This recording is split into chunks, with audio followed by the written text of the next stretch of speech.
उपायुक्त ऋग्वेद ठाकुर ने कोविड-19 की दूसरी लहर के मद्देनजर संक्रमण के मामले बढ़ने की आशंका को देखते हुए इसे फैलने से रोकने और संक्रमण से बचाव को लेकर उपयुक्त कदम उठाने के लिए जिला आपदा प्रबंधन प्राधिकरण की बैठक ली। उपायुक्त ने कहा कि चुने हुए प्रतिनिधि एक बार फिर लोगों को कोरोना स्ट्रेन के बारे में जागरूक करेंगे। उपायुक्त ने जिला के सभी एसडीएम को जनप्रतिनिधियों के साथ बैठक करने के आदेश जारी किए हैं। रुकेंगे एक छोटे से ब्रेक के लिए, ब्रेक के उस पार फौरन लौटेंगे।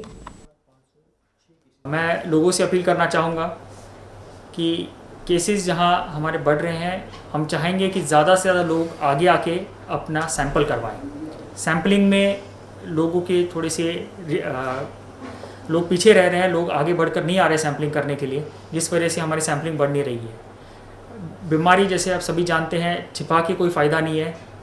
अर्ली जितना डिटेक्शन हमारा होगा उस तरह से हम ट्रीट कर सकते हैं और व्यक्ति जो है वो स्वस्थ होकर अपने घर जा सकता है या घर पे ही स्वस्थ हो सकता है। पर डिटेक्शन, कोविड पॉजिटिव का डिटेक्शन जितना जल्दी हो उतना बेटर रहता है। तो मैं सभी लोगों से आग्रह करूंगा, अगर किसी को भी ILI के सिम्टम्स हैं, जो सर्दी, खांसी, ज़ुकाम, बुखार, तो तुरंत अपना कोविड टेस्ट कराएं। लगभग 40 सेंटर्स जिला मंडी में जो गवर्नमेंट हॉस्पिटल्स हैं वहाँ पर हमारे सेंटर्स तैयार हैं जहाँ पर कि कोविड की टेस्टिंग हो सकती है और इमीडिएटली रिपोर्ट भी वहाँ पर आ सकती है। कुछ RT-PCR के माध्यम से भी रिपोर्ट्स हमारी आ सकती है।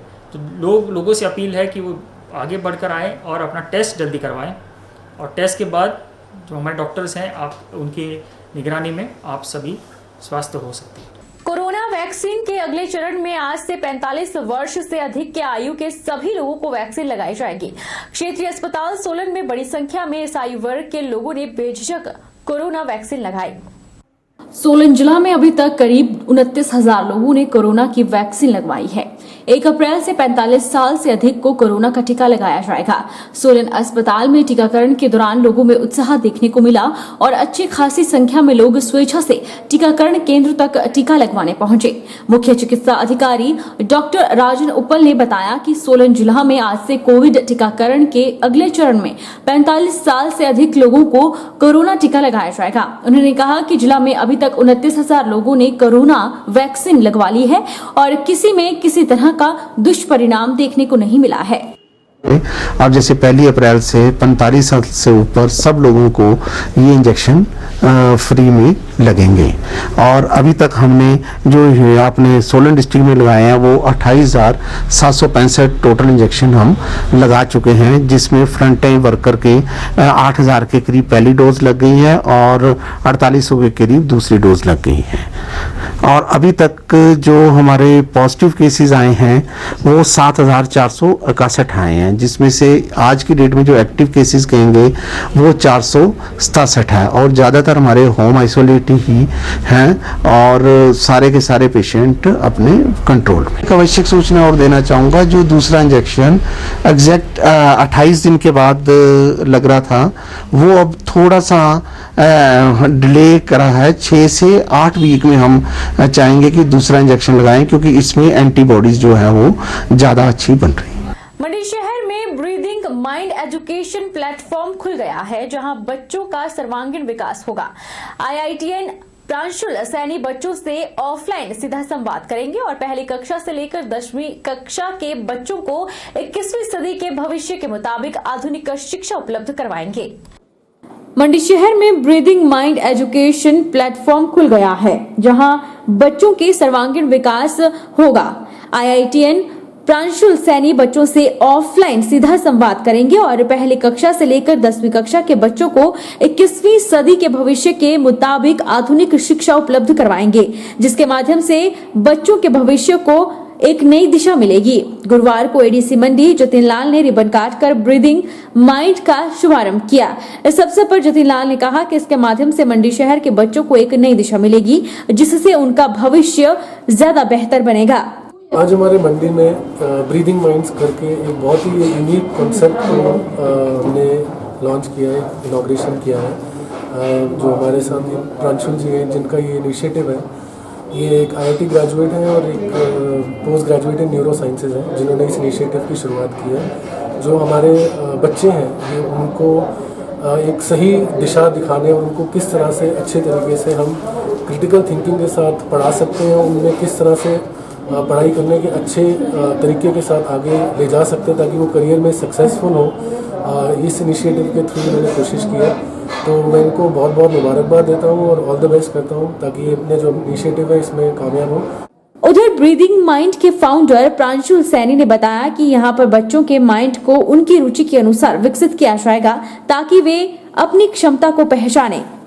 आजकल हर एक पेरेंट का ये कंसर्न होता है कि मेरा बच्चा सक्सेसफुल कैसे हो और खुश कैसे रहे, पर वहाँ तक कैसे पहुँचना है उसका रास्ता इतना इजीली समझ नहीं आता है।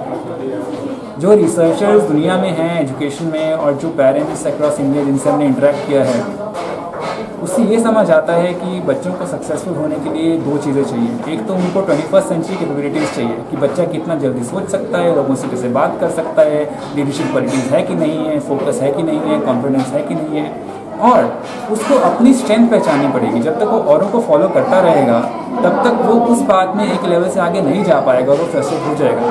सो हम ये चाहते हैं कि जो गलतियाँ प्रीवियस जनरेशन ने की है, हम आसपास देख रहे हैं, वो इसके बाद ना हो और बच्चे ओवरऑल डेवलप करें, और उसके लिए हम साइंटिफिक करिकुलम की हेल्प से उसको पूरा ट्राई कर रहे हैं। नूरपुर एसडीएम डॉक्टर सुरेंद्र ठाकुर ने चेक डैम निर्माण कार्यों को शीघ्र धरातल पर उतारने के लिए सभी विभागीय अधिकारियों को निर्देश दिए हैं ताकि कार्य को निश्चित अवधि में पूरा किया जा सके। वीरवार को स्थानीय संयुक्त कार्यालय भवन में इस बार समीक्षा बैठक आयोजित की गई, जिसमें संबंधित विभागीय अधिकारियों सहित ग्रामीण राजस्व अधिकारियों और पंचायत सचिवों ने भाग लिया। नूरपुर एसडीएम डॉक्टर सुरेंद्र ठाकुर ने बताया कि क्षेत्र में अधिकतर लोगों की आर्थिकी कृषि और बागवानी पर ही निर्भर करती है। जल का सही संरक्षण न होने के कारण बरसात के दिनों में भी पानी व्यर्थ बह जाता है। उन्होंने बताया कि लोगों की सिंचाई के लिए बारिश पर निर्भरता खत्म करने, खेती के लिए साल भर पानी मुहैया करवाने के लिए वन मंत्री के प्रयासों से कार्य को अमली जामा पहनाने के लिए संबंधित विभागों द्वारा पिछले वर्ष संयुक्त निरीक्षण कर 28 स्थलों को चेक डैम निर्माण के लिए चिन्हित किया गया था। उन्होंने बताया कि वन विभाग द्वारा अभी तक 5 स्थानों पर चेक डैम कार्य शुरू किया गया है। इसके अतिरिक्त भूमि संरक्षण विभाग द्वारा एक स्थल पर कार्य शुरू कर दिया गया है, जबकि 2 स्थानों पर चेक डैम का काम इस महीने तक आरंभ कर दिया जाएगा। में जैसे आप जानते हैं कि जो है लगभग 1150 mm के आसपास बारिश होती है बरसातों के टाइम में, लेकिन जितना भी पानी है वो सारा का सारा हम उसे जो है हार्वेस्ट नहीं कर पाते हैं। सारा का सारा पानी एज रन ऑफ या वेस्ट वाटर जो है चक्की खड्ड से होता हुआ आगे निकल जाता है। अगर इस पानी को अगर हम जो है वाटर कंजर्व करें तो बहुत सारी चेंजेस इसमें नज़र आ सकती हैं। इस कड़ी में हमने पिछले साल जो है agriculture, horticulture, forest department, animal husbandry और ब्लॉक फिनेंसिंग और IPH डिपार्टमेंट, इन सारे डिपार्टमेंट के साथ में जॉइंट इंस्पेक्शन किया था। लगभग हमने 28 साइट्स हमने आइडेंटिफाई की थी। इसमें से अब जो है लगभग 5 साइट्स पे फॉरेस्ट डिपार्टमेंट के द्वारा चेक डैम निर्माण का कार्य जो है शुरू कर दिया गया है। प्रॉपर तरीके से वाटरशेड डेवलपमेंट की जा रही है। एक साइट पे sub divisional soil conservation officer के द्वारा जो कार्य स्टार्ट किया जा चुका है। 2 साइट्स हमारी sub divisional soil conservation officer की तरफ से कंप्लीट की जा चुकी हैं। इससे वाटरशेड डेवलपमेंट से या चेक डैम निर्माण से जो है इलाके की सोशियो इकोनॉमिक स्टैंडर्ड्स बढ़ेंगे, एनवायरमेंटल चेंजेस इसमें नज़र आएंगे। बहुत सारा पानी हमारा जो है कंजर्व होगा। वाटर टेबल जो है कंटिन्यूसली नीचे जा रहा है, वो उसका जो है उसका भी इम्प्रूवमेंट होगी। इसके अतिरिक्त जो है सिंस ज़्यादातर लोग जो है नूरपुर इलाके में वो सब रेन डिपेंडेंट है, वो डिपेंडेंसी खत्म हो जाएगी। पाउंटा क्षेत्र के चरनावाला गांव में खेत में आग लगने से गेहूं की पकी हुई फसल तहस नहस हो गई। ऐसे में साल भर की मेहनत पर किसानों के पानी फिरता दिख रहा है। वहीं सूचना मिलते ही अग्निशमन की टीम ने बिना समय गवाए मौके पर पहुंचकर आग बुझाने का प्रयास किया, तो वहीं पाउंटा DSP वीर बहादुर अपने दल बल के साथ मौके पर पहुंचे। जानकारी के मुताबिक पुलिस थाना माजरा के तहत गांव चरनावाला पंचायत हरिपुर खोल में खेत में आग लगने का मामला सामने आया था। आग का कारण तार में शॉर्ट सर्किट बताया जा रहा है। आगजनी में 150 से 200 बीघा क्षेत्र प्रभावित हुआ है, जिसमें लगभग 34 बीघा फसल जल गई है, जिसमें खट्टे पेड़ भी शामिल हैं। 2 गौशालों में भी आग लग गई। आगजनी की घटना में जान माल का कोई नुकसान नहीं हुआ है। हर वर्ष उपमंडल पाउंटा साहिब में गेहूं की खेत में आग लगने के मामले सामने आ चुके हैं। ऐसे में बिजली विभाग और वन विभाग की भी लापरवाही नजर आती है। पाउंटा साहिब में आज यमुना मेला फैली हुई है। सुबह 8 बजे के करीब आसन बिराज उत्तराखंड से बदबूदार और मटमैला पानी छोड़ा गया है, जिस कारण मुख्य पवित्र नदी मां यमुना का जलस्तर बढ़ने के साथ साथ मैला पानी बह रहा है। गुरुवार सुबह से कई श्रद्धालु पवित्र स्नान न कर पाने से खाली वापस लौट रहे हैं। यमुना नदी का जलस्तर बढ़ने के साथ मैला होने की वजह से यहां यमुना घाट भी खाली रहा। जो लोग आए भी वह भी निराश होकर खड़े रह गए। यहां रोजाना भारी मात्रा में स्थानीय और पड़ोसी राज्यों से श्रद्धालु आते हैं, जो नदी में पवित्र स्नान के साथ साथ सेल्फी पॉइंट पर खूब मस्तियां करते हैं। वहीं अधिशासी अभियंता आसन बिराज उत्तराखंड ने पहले ही सूचना दी थी कि डाक पत्थर बिराज से शक्ति नगर से छोड़ा गया पानी ढकरानी और ढालीपुर जल विद्युत गृह से होते हुए आसन नदी के साथ मिलकर आसन बिराज में इकट्ठा होता है।